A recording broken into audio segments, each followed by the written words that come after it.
Fortalecidos na adversidade, nosso tema para a primeira carta do apóstolo Pedro nas Escrituras. Temos duas cartas dele na palavra de Deus, nas Escrituras Sagradas. Estamos sendo abençoados, estamos entendendo, atravessando a primeira carta do apóstolo Pedro. Fortalecidos na adversidade, uma carta escrita para cuidar dos crentes do primeiro século ao atravessar as adversidades neste mundo, a oposição à fé cristã, ao viver cristão.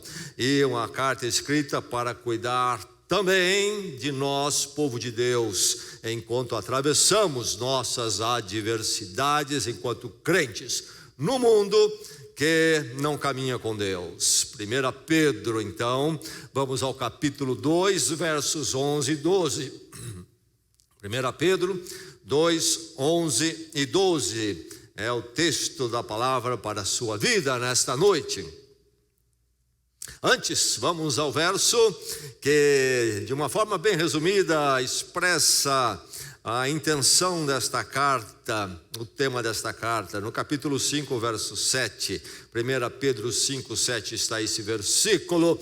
Vamos dizê-lo juntos com a nossa voz, em alta voz. Ministra o seu coração e nos ministremos mutuamente. Então, juntos, lancem sobre ele toda a sua ansiedade, porque ele tem cuidado de vocês. Aí está 1 Pedro 5, 7. E agora, então, nosso texto, 1 Pedro 2, 11 a 12. A palavra do Senhor venha ao seu encontro nesta noite, que ela possa encontrar a porta do seu coração escancarada e possa abençoar, edificar a sua vida. Que então agora todos nós e cada um de nós esteja aberto para a palavra. Amém? Vamos à palavra do Senhor. Diz assim: amados, insisto em que, como estrangeiros e peregrinos no mundo, vocês se abstenham dos desejos carnais que guerreiam contra a alma. Vivam entre os pagãos de maneira exemplar, para que, mesmo que eles os acusem de praticarem o mal, observem as boas obras que vocês praticam e glorifiquem a Deus no dia da intervenção. Mais uma vez a palavra do Senhor para a bênção do seu coração. Amados, insisto em que, como estrangeiros e peregrinos no mundo, vocês se abstenham dos desejos carnais que guerreiam contra a alma, vivam entre os pagãos de maneira exemplar, para que, mesmo que eles os acusem de praticarem o mal, observem as boas obras que vocês praticam e glorifiquem a Deus no dia da sua intervenção. Esta é a palavra do Senhor.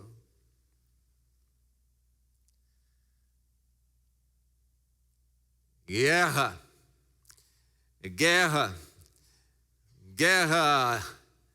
exige principalmente estratégia. Exige porque guerra é conflito, é oposição.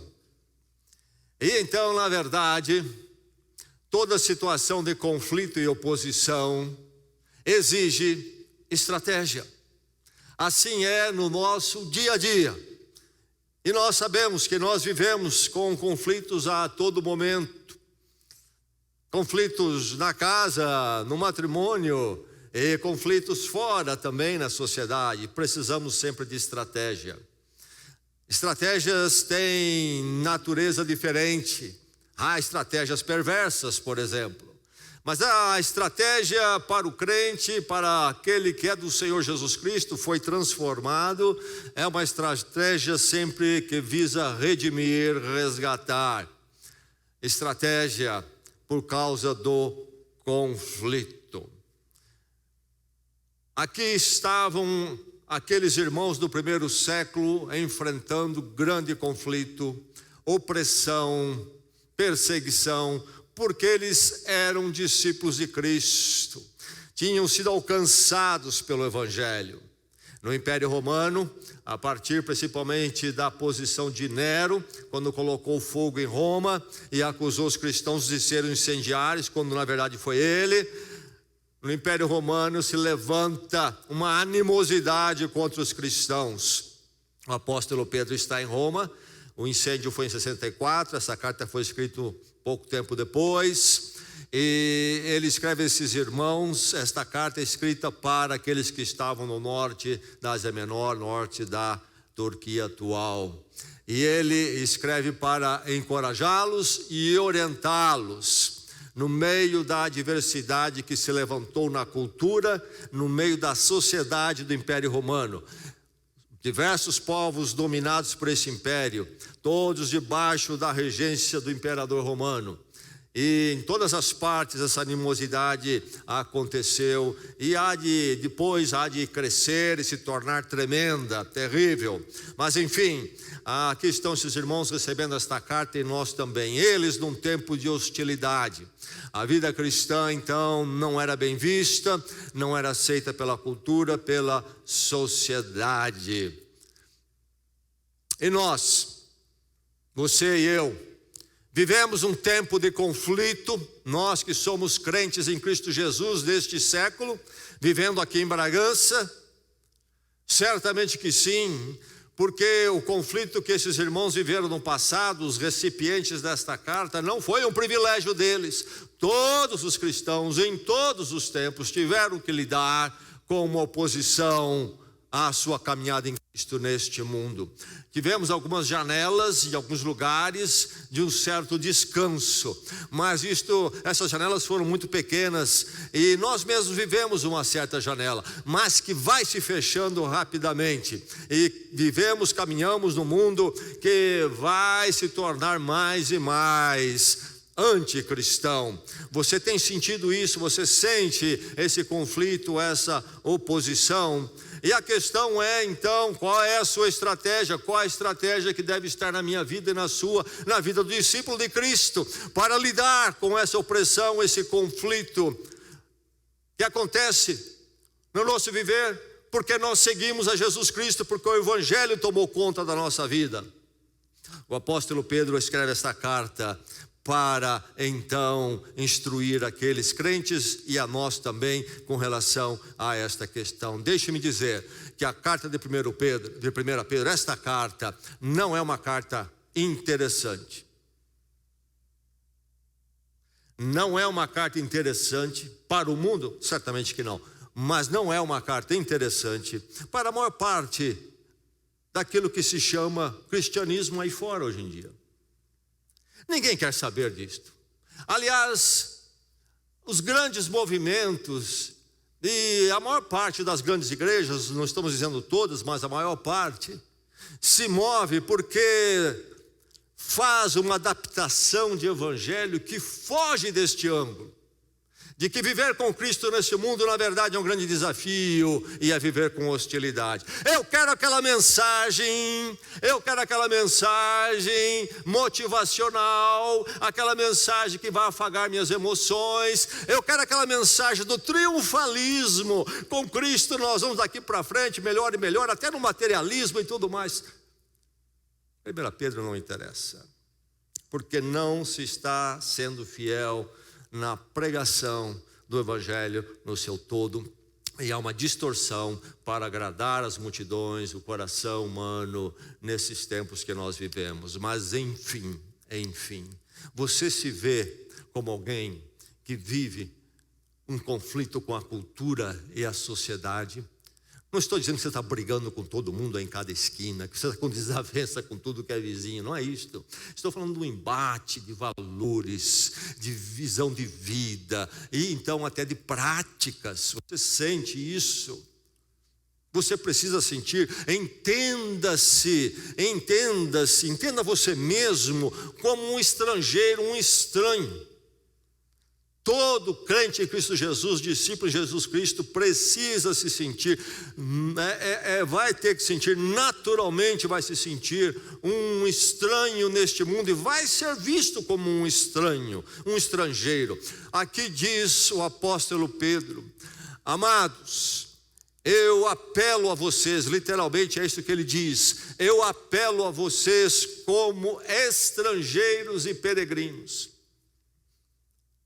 Qual é então a forma dele abordar os nossos irmãos e a nós hoje? Como é que a palavra de Deus nos aborda?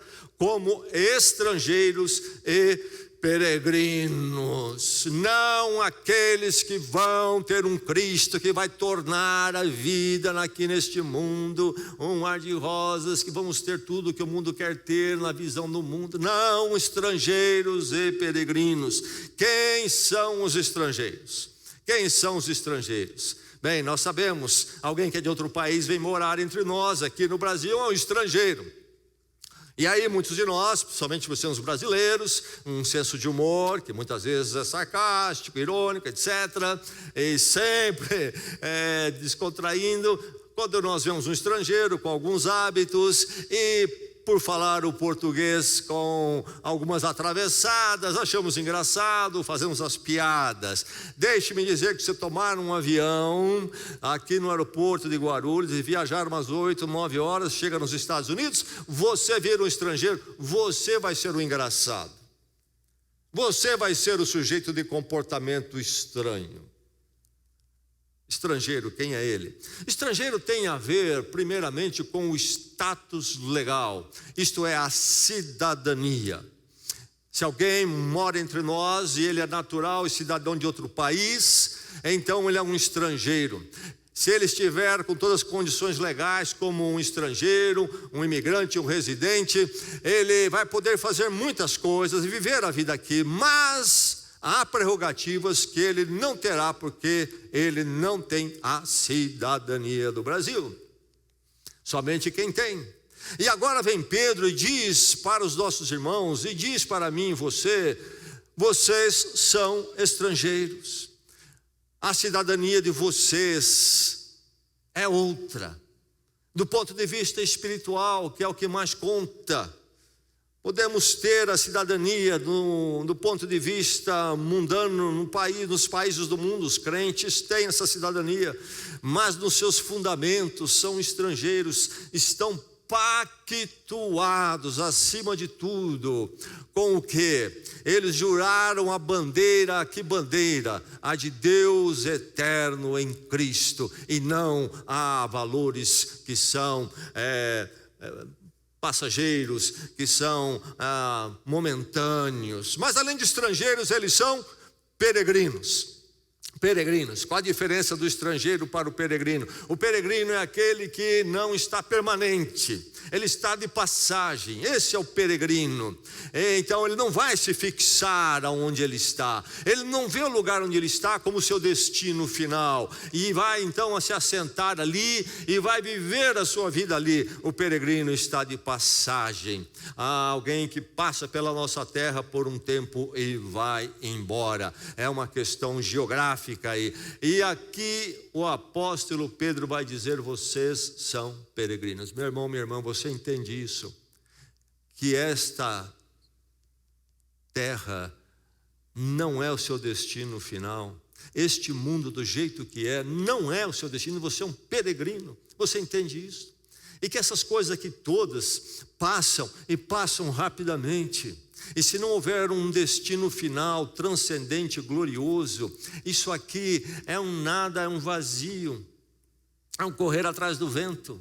Isso aqui tudo só ganha um significado e uma razão de ser se tudo isto é vivido à luz de algo que é maior do que tudo isto. Enfim, você entende que você é um peregrino? Não, eu estou muito bem. Cuidado. Estou totalmente adaptado, estou começando a ficar minha barraca junto com o mundo. Está você? Cuidado, jovem, adulto, cuidado.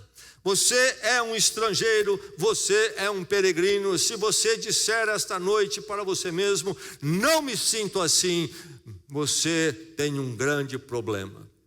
Se você é de Cristo, realmente você precisa fazer uma revisão urgente do seu coração e sua vida, porque há algo profundamente errado. E talvez se você chegar à conclusão, olha, realmente isso aqui não é comigo, que nesta noite você possa vir ainda a ser um estrangeiro peregrino, porque o seu coração foi tomado pelo Evangelho, você entendeu o que Deus fez em Cristo na cruz, e que Cristo morreu a sua morte, e pela fé você entendeu, confessou, vem entender e confessar: Cristo morreu a minha morte, tomou sobre ele a minha culpa, sei da minha culpa, sei da minha distância de Deus, e Deus me perdoou em Cristo, me deu perdão que eu não merecia, ou quero esse perdão que não mereço. E você possa nascer para uma nova vida no Cristo ressurreto, uma vida para Deus, com Deus para sempre, para servir, andar segundo a vontade dEle. E você vai ser um estrangeiro e peregrino, você será um cidadão do reino dos céus, o reino eterno. Depois que todos os reinos passarem, todas as cidadanias passarem, todas as peregrinações acabarem, estaremos no reino de Deus para todos sempre. Louvado seja o Senhor. Entenda-se como um estranho, um estrangeiro. Você se vê assim? Se vê assim, jovem, adulto, um estrangeiro, um peregrino. E como o crente se sente um estrangeiro, um peregrino? O crente em Cristo Jesus, que passou então já pelo impacto de Cristo na cruz, morrer com Cristo, nascer uma nova vida, é aquele que volta ou voltou à condição para a qual foi criado. Quando Deus criou o ser humano, Ele criou o ser humano para viver com Ele e para Ele. Somente com Deus no centro, a glória de Deus, o objetivo maior é que o ser humano encontra aquilo que o seu espírito busca, porque ele foi criado para isso. Qualquer outra coisa que toma o lugar de Deus não vai dar conta do recado, e o ser humano terá problema. Mas aí então está o mundo dizendo que não, que o ser humano é o centro, a humanidade é o centro. E vem agora esses cristãos e dizem: não, é Deus. Choque, choque. Somos estrangeiros e peregrinos. E aí nós vamos falar de que o único caminho para esse Deus, o reencontro com Ele, para viver com Ele, passa por Cristo, somente por Cristo, e é necessário uma cruz. Choque. A cultura não aceita, tem problemas conosco, e nós temos com a cultura. O choque surge. Fale-nos de um Cristo que seja muito adaptado ao nosso gosto e à nossa própria visão, e aí nós vamos aceitar, não temos nenhum problema, e você vai ficar feliz entre nós. Não, não, não, é somente Cristo, e somente pela cruz, a morte dele, porque somos pecadores. Não fale em pecado, não fale de um Cristo exclusivo. Choque. E aí nós falamos da nova vida. A vida humana foi criada para viver à volta de Deus e segundo a vontade de Deus, e nós pela cruz fomos perdoados por termos andado em caminhos diferentes disto, e agora nós servimos a Deus, uma nova vida que Ele nos deu, e por isso nós não vivemos segundo a humanidade quer, nem segundo as tendências e modas da sociedade, valores que mudam a cada década, a cada século. Nós caminhamos com os valores de Deus, temos uma nova vida, vivemos para servi-lo, e não podemos andar com vocês em todas as coisas. Choque. Quem são vocês? Por que vocês são assim? Essas coisas, essa ignorância de vocês, etc, etc. Vocês querem ser melhor do que nós. Choque, choque. Vocês são peregrinos, vocês são estrangeiros. E aí você vai andar com um comportamento, por exemplo, moral, ético, diferente, distinto, no mundo que brinca com a moral e a ética, inclusive crê hoje numa moral e ética relativista. Não é uma moral e ética firmada em Deus, isto é, absoluta, que sempre é como deve ser, pode se mudar conforme o consenso, e aí as pressões de mídia acontecerem, e aí chega o crente e diz: não é assim e tem que ser assim. Choque. Chega no seu trabalho, você adota um certo comportamento, atitude numa certa situação, e lá você bate de frente com certas formas de se querer lidar com as coisas, você sabe que diante de Deus está errado. Choque, choque. Dentro da própria casa, casa, às vezes dentro da própria família, a mesma coisa. Quando você fala em matrimônio, choque com o mundo. Quando você fala em forma de educar os filhos, choque com a escola, choque com os pedagogos, choque com os parentes que vê você educar seus filhos daquela forma, choque. Vocês são estrangeiros e peregrinos. Quando você fala na questão do namoro e fala do namoro como algo que só faz sentido a partir da visão do casamento, ou então não cabe, e o mundo está brincando com isso, e você diz: eu não vou caminhar por aí, choque, sou estrangeiro, sou peregrino, e assim vai. E eu poderia continuar aqui. Você tem sentido, você se entende como um estranho, um estrangeiro? Entenda-se como um estrangeiro, com uma luta, uma batalha íntima, primeiramente. Interessante. Falamos dos choques que um peregrino, um estrangeiro enfrenta. Mas Pedro vai nos dizer que a batalha íntima é a que vem primeiro. Abstenham-se dos desejos carnais que guerreiam contra a alma. Abstenham-se dos desejos carnais que guerreiam contra a alma. Do que ele está falando? Algo que acontece entre eu e meu amigo, entre eu e meu colega de trabalho, de universidade, de escola, entre eu e o meu parente? Não, ele está falando de algo que acontece primeiramente dentro de mim. Diz que há uma guerra aqui. Guerreiam. E ele usa o verbo no presente, porque essa guerra é constante. E mais, meu irmão, minha irmã, guerreio no presente, diz que é constante, diz então que sempre estará conosco enquanto estivermos nesse mundo. Se prepare para isso. Há alguns ensinos de vez em quando aparecem, e alguns nos nossos dias que insinuam que é possível se atingir certos patamares onde tudo isso fica para trás. Não escutem isso. Nunca foi ensinado isso na palavra de Deus. Na verdade, dentro de você há uma guerra constante. Há uma guerra constante entre os desejos carnais e a alma. Mas do que ele está falando? Nós temos que entender bem isto. Há uma visão na nossa cultura que foi herdada da cultura grega antiga. Na cultura grega antiga havia um dualismo, uma forma de se ver uma separação entre espírito e matéria. E essa interpretação era aplicada também à antropologia, isto é, a visão de ser humano. E o ser humano então é composto de duas partes: ele é espírito e ele também é físico, ele é alma e ele é corpo. Uma dicotomia, um ser com dois lados distintos e diferentes. E aí eles lidavam com isso, interpretavam a vida dessa forma, lidavam com isso de formas diferentes. Às vezes adotavam uma valorização do espírito e então um desprezo daquilo que era o físico, e criavam uma ética de vida complicada que não é o que a Bíblia ensina.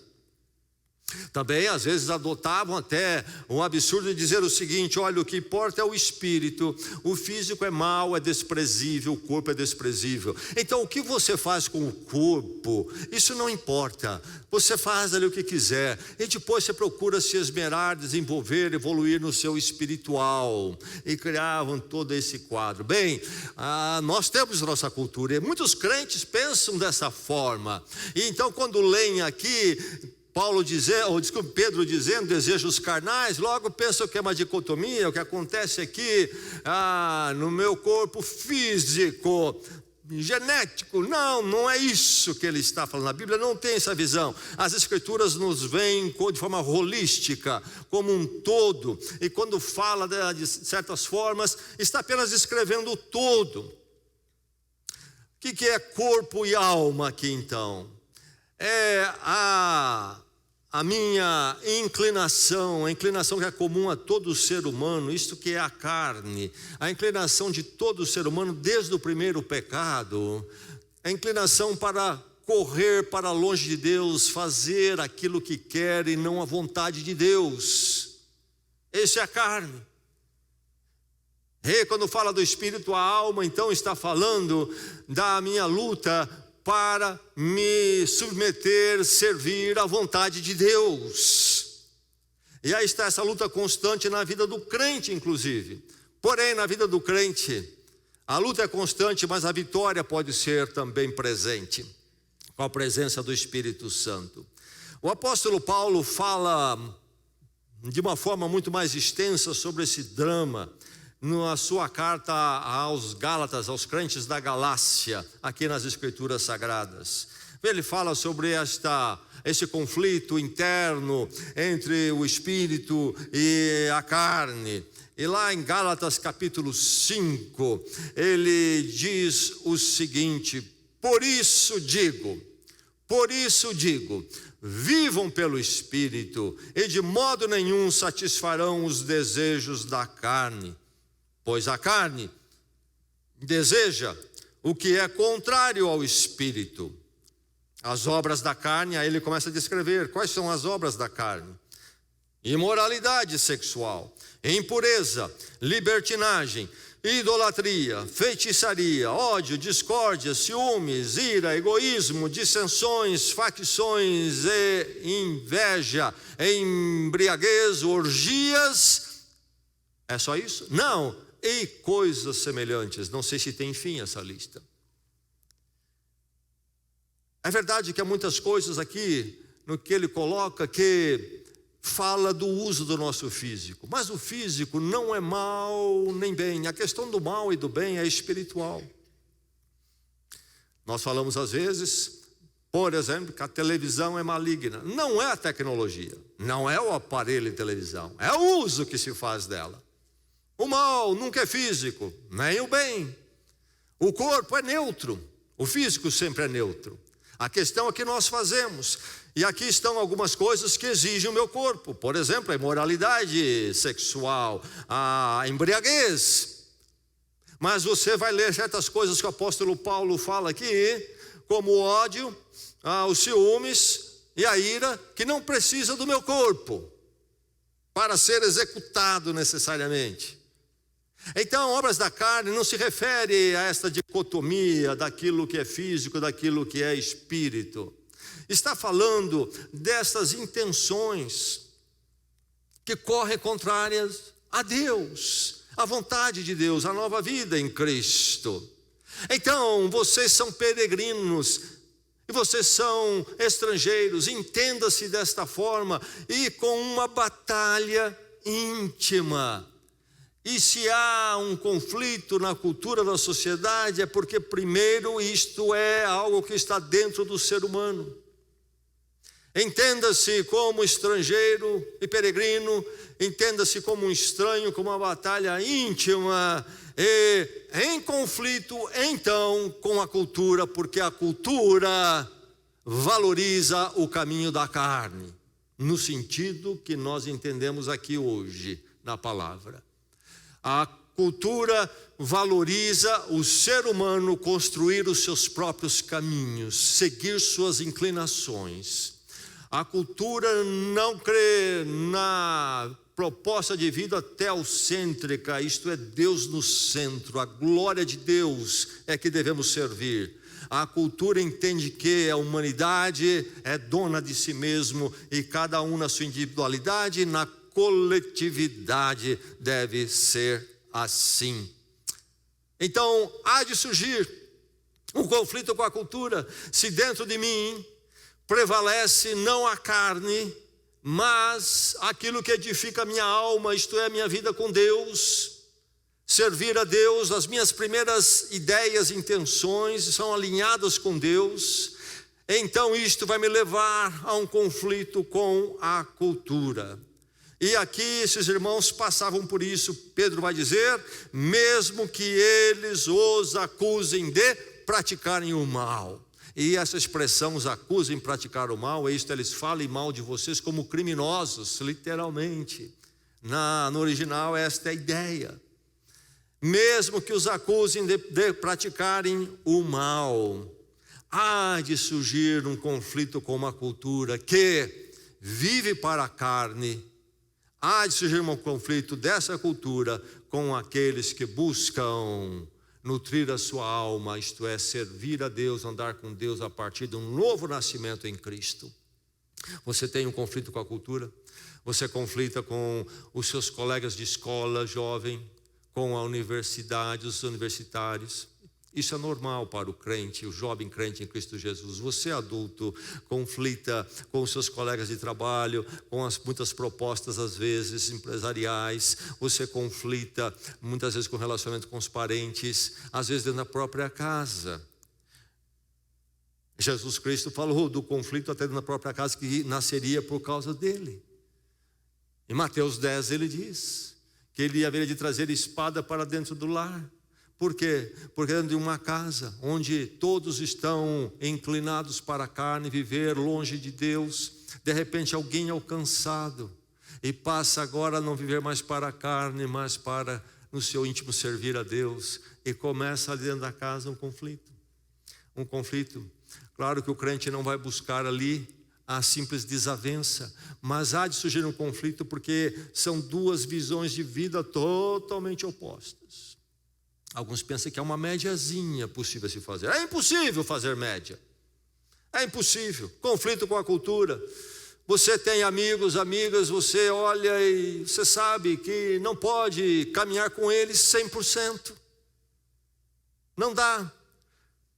Por isso que a Bíblia fala, inclusive, como é que o crente vai buscar selar um matrimônio fora dos laços do Senhor. Como? É totalmente tolo.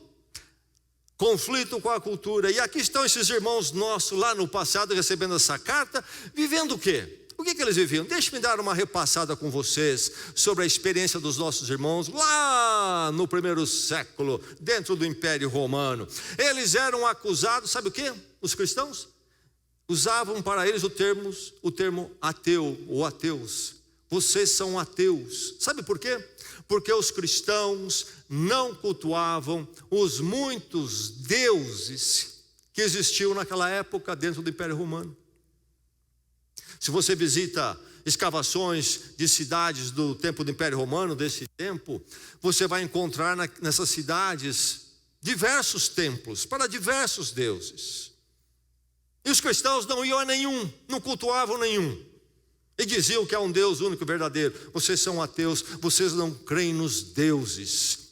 E mais, entre os altares aos deuses surgiu no Império Romano a ideia de se cultuar também o imperador. Isto é, havia um templo para o imperador.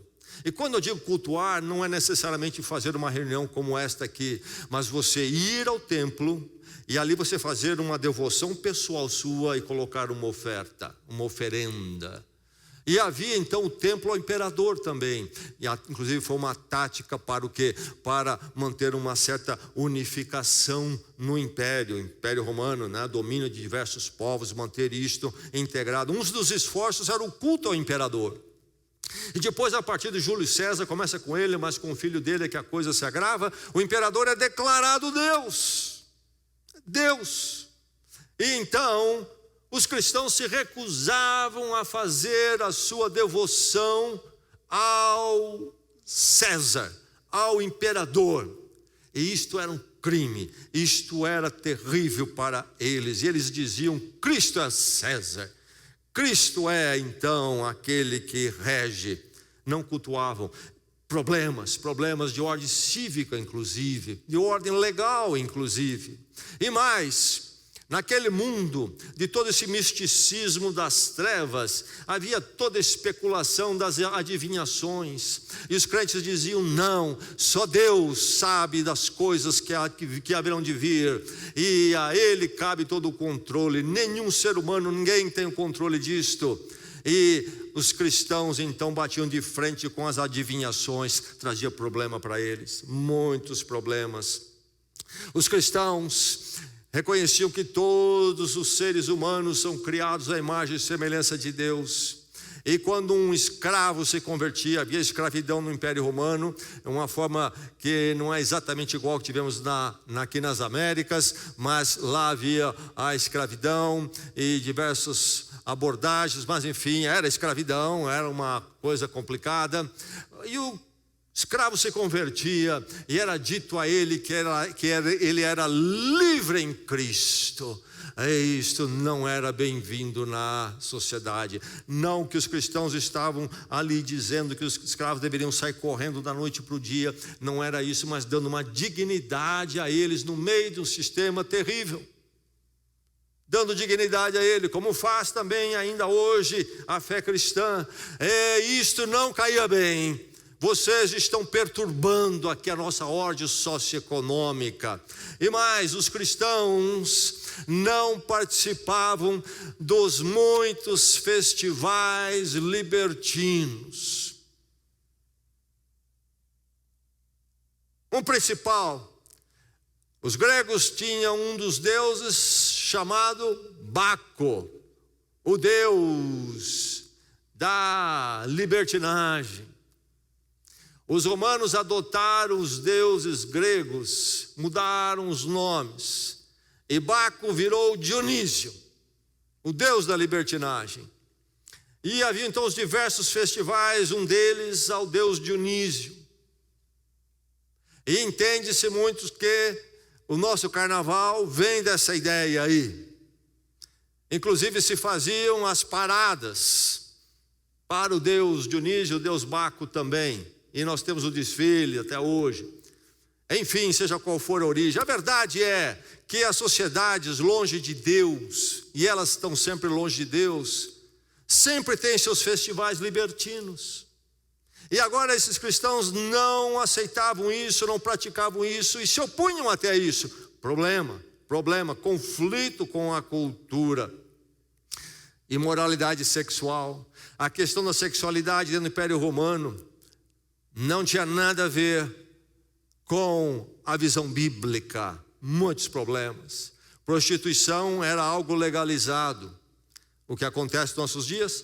Trabalham para legalizar a prostituição. Vamos vendo a história dando passos para trás. Tudo isto foi mudado a partir de uma influência do cristianismo na cultura ocidental principalmente, mas começamos a ver uma reversão. A homossexualidade, inclusive dentro da prostituição, também era possível. A pedofilia também era aceita. A visão cristã de que Deus deu o sexo é bom, mas que precisa ser mantido dentro do pacto matrimonial, ou então o ser humano vai se aviltar, vai brincar um com o outro. Isso era mal visto, porque os homens tinham a liberdade da vida, da infidelidade, era normal e aceito. Um homem podia ter isto. E agora vem os cristãos e bate de frente. A visão matrimonial, voltando os cristãos à proposta da criação, trombava com a proposta da cultura. A valorização do casamento pelos cristãos não era da mesma forma que os romanos viam. E mais, diziam que eles atrapalhavam os negócios, os cristãos atrapalham os negócios, porque muitos tipos de atividades os cristãos não abraçavam e não apoiavam. Um exemplo marcante é quando nós lemos do apóstolo Paulo passar pela cidade de Éfeso, no capítulo 19 de Atos. Grande Éfeso. Foi um grande centro no passado. Você pode visitar Éfeso hoje, está quase que toda escavada, você anda pelas ruas, cidade tremenda. E não muito longe ali da cidade, havia o templo à deusa Diana. E se você visitar hoje, é um brejo com algumas colunas em pé apenas, mas foi uma das maravilhas da antiguidade. Tremendo templo. Algumas das colunas foram usadas, transportadas e usadas na Sagrada Sofia, lá em Istambul. Estão lá em pé. Mas enfim, chega o apóstolo Paulo nesse centro regional, pujante econômico, onde havia esse templo magnífico, a Diana dos Efésios, e povos vinham em peregrinação para cultuar Diana. Isto movimentava grande parte da economia. Havia os artesãos que viviam daquilo, fazendo estatuetas, por exemplo, certamente hospedagem, tudo mais, trazia dinheiro para a cidade. E Paulo chega, começa a pregar o evangelho, muitos se convertem, Daqui um pouco há um levante na cidade, quanto o apóstolo Paulo narra aqui o capítulo 19. Os companheiros de Paulo, alguns companheiros de fé na cidade, são apanhados pela turba, levados para o teatro da cidade. Você pode visitar o teatro onde isso aconteceu, visitar hoje, escavado inteirinho. E diz o texto bíblico que eles ficaram no centro, e milhares de pessoas sentadas ali acusando, querendo um linchamento deles. O apóstolo Paulo não foi achado, não foi levado, e então um grupo de crentes tira Paulo de Éfeso escondido, manda ele embora, vai embora, senão acabam com a sua vida. Porque, diziam eles, esses estão atrapalhando a nossa cidade, porque o evangelho levava as pessoas a dar as costas ao culto de Diana, e principalmente ali, diz a narrativa, a associação daqueles negociantes que viviam do culto a Diana, ficaram muito zangados. Esse pessoal com esse evangelho, esse Cristo vai nos quebrar financeiramente, acabem com eles. Mas, não somente desta forma, de uma forma tão viva, mas sabe, no dia a dia, e você sabe disto, você atrapalha os negócios. Você crente é muito certinho, você quer fazer tudo correto, não é assim. Olha, os outros estão fazendo também, e por que você quer? E você chega e diz, não, eu só faço dessa forma. E aí o ambiente já fica ali conflitante. Você está lá na sua universidade, na sua escola, e a moçadinha está naquela conversa, você sabe qual é, e você não entra, já causa mal-estar. Nem lembro eu, por exemplo, para falar apenas um exemplo rápido, sentado na carteira no ensino médio, e vem a revista pornográfica passando de carteira em carteira, e aí chega em mim, o que fazer com essa revista pornográfica? Não vai dar certo isso. Causa um mal-estar tremendo quando você se posiciona contra aquilo lá. Os seus colegas têm tudo aquele namorinho bobo que não visa o casamento, libertino, que não é da proposta das Escrituras. E aí viram para você, qual que é o seu problema? Você não namora. Isto é, namoro, a gente precisa definir, não é? O que eles querem dizer? Você não arruma a menina ficar aprontando ali. É isso que quer dizer, porque não tem nenhum propósito de casamento. É mais, vai até as últimas consequências.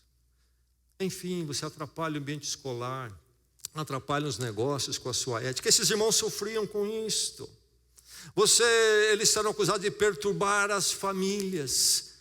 Já mencionei aqui, a conversão trazia dentro da casa, lá surge um crente. É assim que se deve viver, e a família quer viver de outro jeito. Os cristãos sofreram porque eles eram contra o infanticídio no Império Romano. O infanticídio, aborto por demanda. E não somente isso. No direito romano, o pai de família tinha praticamente um direito de vida ou morte sobre a família. Crianças, já nascidas e até andando, poderiam ser desprezadas e descartadas para a morte, abandonadas.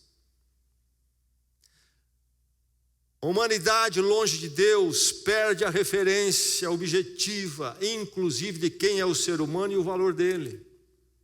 A partir da criação, há um valor objetivo, qual é? Deus criou cada ser humano à sua imagem e semelhança. Há um valor inerente, uma santidade inerente a cada ser humano. Por isso cada um é precioso, não importa a idade, não importa a nacionalidade, não importa a cor de pele, não importa nada, todos são iguais e dignos. Aí vem a humanidade que olha para a carne e diz, nós somos os centros, nós decidimos. E você entra numa subjetividade, numa relatividade, tudo pode mudar. E nós caminhamos mais e mais para o infanticídio, não é verdade? Primeiro começou-se ali com as 12 semanas, agora já há espaço em alguns países até para os 9 meses de aborto.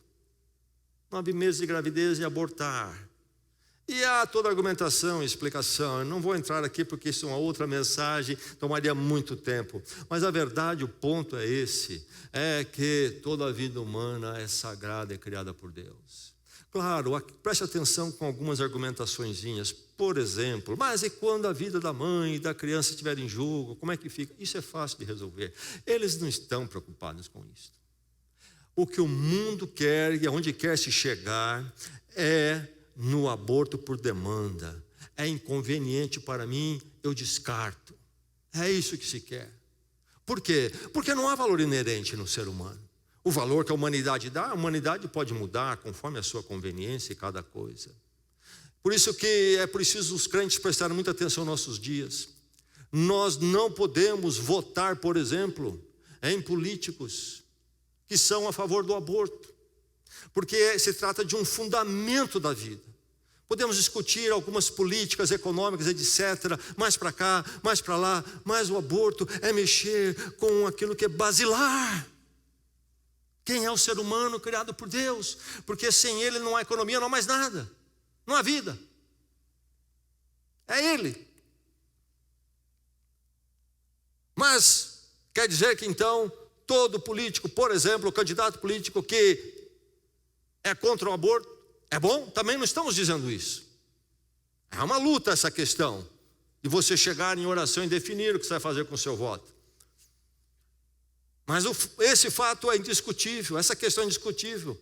Não pode o cristão brincar com essas coisas basilares. Homossexualidade, Deus nos criou, homem e mulher, ou não nos criou. Ou então vamos para uma relatividade, que não é bíblica. E aí então será conforme o desejo da carne e não a vontade de Deus, a proposta da criação. Sexualidade, homossexualidade e a questão do valor do ser humano, seja no útero ou depois. Eles eram contra o infanticídio. Problema, os cristãos é que mudaram isso no mundo. E agora começamos a reverter porque a influência do valor cristão vai caindo. Os cristãos eram contra as lutas gladiadoras, você já ouviu falar dessa, aquelas lutas até a morte, para espetáculo, no Coliseu em Roma.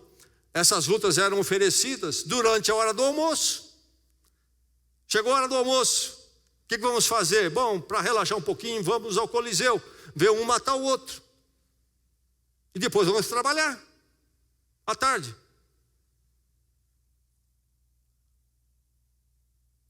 Nos nossos dias é interessante como vai crescendo as lutas mais violentas e agressivas, e vai ganhando espaço. A gladiação terminou, sabe como? Por influência do cristianismo. Foi ativo o cristianismo para encerrar aquilo lá em Roma. Creio que 2, 3 anos atrás, eu me lembro que houve uma briga de torcida aí no sul do país. E aquele negócio de sempre, né? Briga de torcida de futebol. E aí houve uma cena, entre outras, de agressão terrível ali. Uma quando um dado torcedor de uma torcida acabou sendo apanhado, isolado, cercado por uns 10 ali da outra torcida. Brigam em grupos, então aí consegue se prevalecer, mas puxaram ele, ficou isolado. Lá estava o sujeito, sozinho contra 10, e 10 arrebentando com ele, e não lembro se ele faleceu, mas deixaram ele desacordado ali de tanta pancada. E aí o comentarista esportivo estava transmitindo isso e falando contra a violência das torcidas. E aí focavam nesse sujeito sendo esbofeteado, chutado no chão. E o comentarista esportivo falava: veja que baixaria, veja que coisa, um crime, não podemos fazer isso, etc, etc, etc.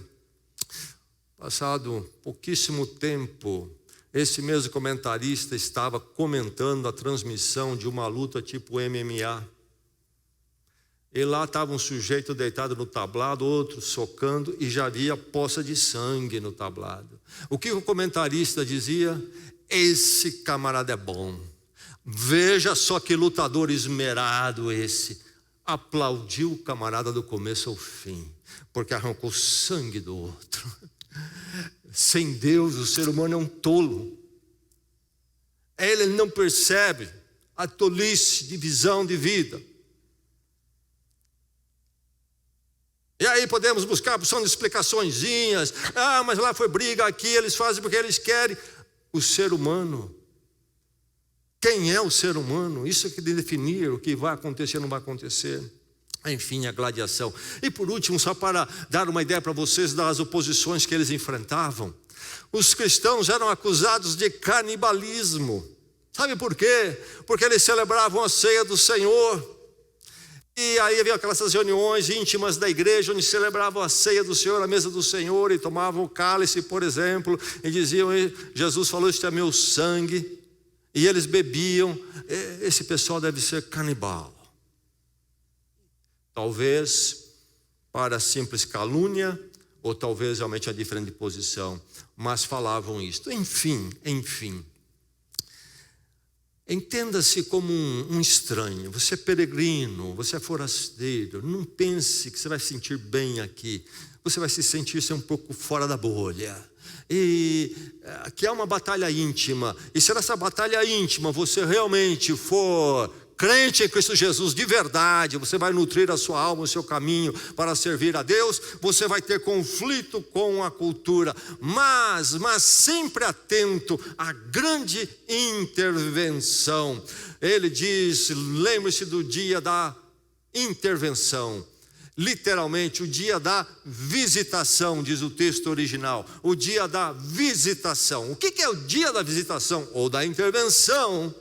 Essa expressão é técnica nas Escrituras, se refere àquele mover de Deus num dado momento, numa dada situação. Deus sempre presente no mundo, mas a ação de Deus aqui e ali.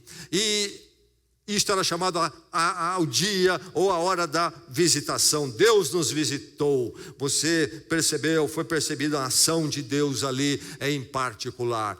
Essa expressão é usada nas Escrituras para falar da grande visitação, o grande dia de visitação, quando haverá então ao encerrar da história. O dia da visitação de Deus, ou o dia da intervenção, podia ser e pode ser na Bíblia de duas formas. Deus agiu, Deus nos visitou para nos abençoar. Na sua vida você já deve ter percebido dias de visitação de Deus na sua vida, como crente em Cristo Jesus. Mas também há o dia da visitação, que é o dia do julgamento, quando Deus intervém para julgar. Bem, o último grande dia da visitação de Deus é quando Deus então haverá de levar o seu povo para o concreto da salvação no reino eterno dele, e um dia de julgamento final para o diabo e o mundo. Mas o dia da visitação também pode ser aplicado a momentos então nas nossas vidas. Por exemplo, o dia em que você entendeu o Evangelho e abraçou o Evangelho foi um dia da visitação do Senhor. Naquele dia a sua vida foi transformada, você entendeu o Evangelho, abraçou o Evangelho em quebrantamento, entregou sua vida a Deus. Deus visitou. Foi a intervenção divina, dia de intervenção. E aqui ele fala sobre isto, que o mundo que calunia vocês possa glorificar a Deus no dia da intervenção ou no dia da visitação. Então, qual dia é esse? Qual dia é esse? Certamente envolve o grande dia final da intervenção ou visitação. Mas também Pedro está pensando o quê? Sabe, talvez muitos aqui diriam, eu fui que me opus por muitos anos ao Evangelho, à vida cristã, eu caluniei até alguns crentes, talvez alguém diria aqui, nos anos que eu andei longe do Senhor, mas um dia Deus me visitou, e eu me rendi através da cruz e fui transformado. E hoje eu olho para trás, eu sou grato àqueles crentes que eu caluniei, desprezei, porque alinhado com o mundo eu fazia isso, mas eu sabia que os crentes estavam no caminho correto. E o testemunho deles foi que tocou minha vida através dos anos. E hoje eu glorifico a Deus por esses crentes que estiveram à minha volta. O dia da visitação muda tudo. Bem, isso aconteceu na vida de muitos aqui. E há aqueles que se opõem à sua fé hoje em dia. Talvez até o caluniem nos seus ambientes. Mas assim como você foi um alvo do dia da visitação, da intervenção do Senhor, eles podem também ser um dia. E Deus vai usar inclusive justamente o seu testemunho hoje, que eles não aceitam ou que bate de frente. E um dia ainda, então eles poderão vir a glorificar a Deus por aquilo que você foi, fielmente no seu testemunho. Enfim, nós vivemos como estrangeiros e peregrinos, em conflito com a cultura, mas atentos à verdade de que há grande intervenção de Deus, que muda tudo, que muda o coração humano. O coração humano mais terrível, Deus muda. Pedro, que escreve aqui, foi mudado. Foi mudado pela intervenção de Deus. Qualquer um pode. Na nossa igreja tem algumas pessoas que eu conheci antes da conversão, e eu me lembro olhar para eles e dizer: esse aí não tem jeito, esse está destinado para o inferno. E hoje são irmãos prezados dessa igreja. Deus pode visitar e mudar. Continue firme no seu testemunho diante desses ímpios e pagãos. Continue firme. Adotando uma estratégia então de exemplo. Que estratégia vamos adotar? Como estrangeiros, como peregrinos, como estranhos. A estratégia do exemplo. Vivam de maneira exemplar, diz Pedro. Vivam de maneira exemplar. Essa tradução aqui, exemplar, é a tradução da palavra boa. Vivam de maneira boa. Mas os gregos tinham duas palavras para bom e boa. E aqui a que eles usam não é somente dizer boa e bom como algo que julgou algo ser assim, especialmente do ponto de vista estético. Aqui é o bom, especialmente no sentido de nobre, que se torna atrativo. Vocês vivam de uma forma, de um modo que se torne atrativo, que se torne então algo que seja nobre, que seja admirável e não algo que seja desprezível. Como então agir diante de um mundo que conflita conosco nos caminhos do Senhor? O viver com o Senhor, não satisfazendo a inclinação que é contra Deus, mas fazendo a vontade de Deus em nossas almas, é sempre uma forma exemplar, é sempre uma forma elevada, atraente, num mundo que está perdido na escuridão. Eles vão dizer não, eles vão conflitar, mas eles sabem que é um caminho superior. Por que é superior? Porque é superior. Vivam dessa forma. Vivam dessa forma. É interessante que no texto aqui nós temos primeiro o negativo. Abstenham-se das inclinações da carne. Abstenham-se, o negativo. E íntimo, privado. Mas o crente, a vida cristã, não é só o não faz, não é o negativo. Alguns crentes, infelizmente, pensam que é. E o mundo pensa que é assim a nossa vida, porque nós passamos essa ideia. Há o lado positivo. Vivam de forma exemplar. Há uma alternativa, diferente de se viver, de se fazer. Então, algo positivo e público inclusive. Isto precisa ser achado em nós. É a estratégia de Pedro. Como lidar no meio dessa diversidade e oposição da cultura. Que vocês possam falar quando é possível falar, possam argumentar quando é possível argumentar, mas que em tudo vocês possam ser exemplo atrativo. A sua forma de se conduzir, a sua forma de ser nos negócios, na família, no matrimônio, na diversão, que ali você possa ter uma conduta que faça diferença. E ele diz o quê? Que eles observem as suas boas obras. Observem, essa palavra observar não é dar uma olhadinha, é um examinar prolongado, que levam a tentar e concluir. Então, haverão de ver a sua vida um dia, haverão de ver a sua vida outro dia, e haverão de ver a sua vida outro dia, e outro dia, não sei quantos dias, mas é no observar de uma forma coerente, constante a sua vida, que Deus ainda poderá trazer a grande visitação a eles, que eles possam observar. Aliás, o mundo está muito descrente porque ele tem observado o quê? Um cristianismo nada exemplar, ou melhor, condutas cristãs nada exemplar. Não é verdade? Não é verdade? Infelizmente, o diabo conseguiu borrar certos nomes dados ao povo de Deus. O diabo conseguiu borrar até, sabe o quê? O título pastor. Eu carrego essa cruz. Tem que tomar cuidado quando você diz que você é pastor. Dependendo do ambiente, logo os olhos se levantam. Ah, você é um desses, hein? Mais um chegou por aqui. Somente a observação de uma coerência e uma constante, de uma conduta exemplar, poderá ser o antídoto dessa cultura terrível. Deixe-me concluir com o texto de Mateus, capítulo 5. O que é Mateus, capítulo 5? Parte do Sermão do Monte. Já viu falar dele? Começa no capítulo 5 de Mateus e vai até o capítulo 7. Às vezes eu escuto das pessoas aí fora que não conhecem realmente o Evangelho dizer: olha, eu gosto muito, eu aprecio o Sermão do Monte. Coitados, nunca leram, não sabem o que está no Sermão do Monte. Ouviram falar de 2, 3 frases lá das bem-aventuranças e acham que aquilo lá. Não entende o que é essa proposta do Senhor Jesus lá, que é a vida no reino, a vida no reino de Deus. Deixe-me ler uma parte. Mateus capítulo 5.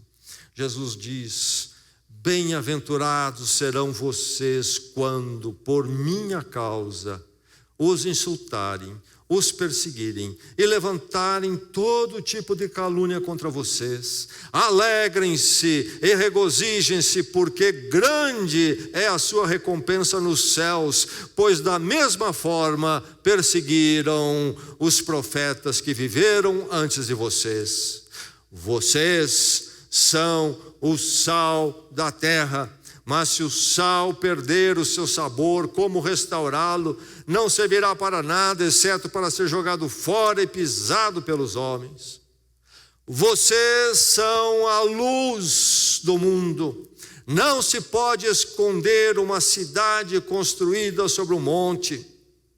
E também ninguém acende uma candeia e a coloca debaixo de uma vasilha. Ao contrário, coloca no lugar apropriado e assim ilumina a todos os que estão em casa. Assim brilha a luz de vocês diante dos homens, para que vejam as suas boas obras e glorifiquem ao Pai de vocês que está nos céus. Palavras do Senhor Jesus Cristo. Que a palavra de Deus possa se cumprir em cada vida aqui e sempre nesta igreja. Amém e amém. Vivam entre os pagãos de maneira exemplar. Vamos orar, vamos à presença do Senhor.